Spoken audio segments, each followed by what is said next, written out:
Recording by एभी music पुरसंडी।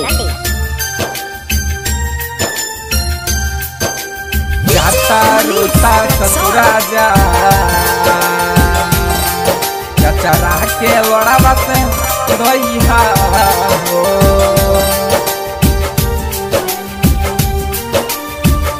Singing by Aman राजा। तू जाता रोता ससुरा जा,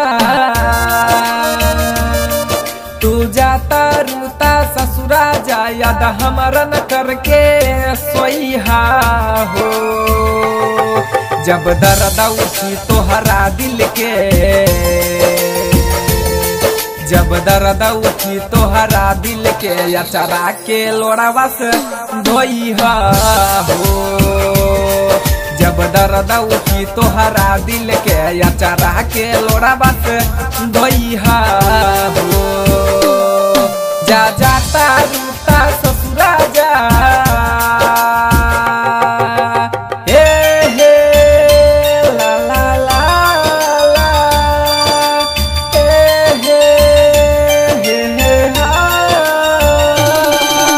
जाता रूता ससुरा जा,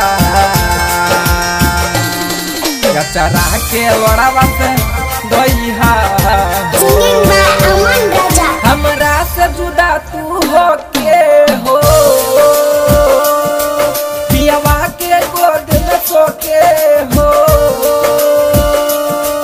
हमरा से जुदा तू हो के हो, पियवा के गोद में सो के हो। टूटल दिल के सुई मरहम, दागल दिल के सुई मरहम, हरदम साथे में रही हो। तू जाता रोता ससुरा जा, तू जाता रोता ससुरा जा, याद हमारा न करके रोइहा हो।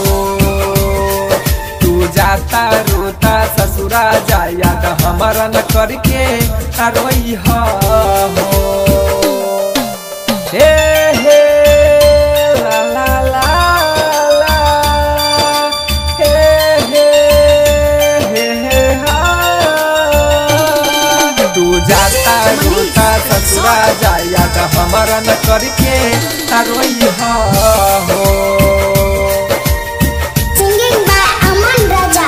राइटर विकास के प्यार हो, तू कर जाइबू बेकार हो।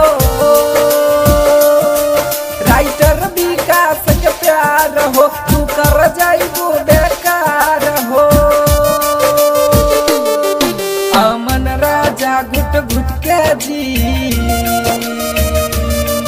अमन राजा घुट घुट के जी ली पूरे संसार में। तू जाता रोता ससुरा जा,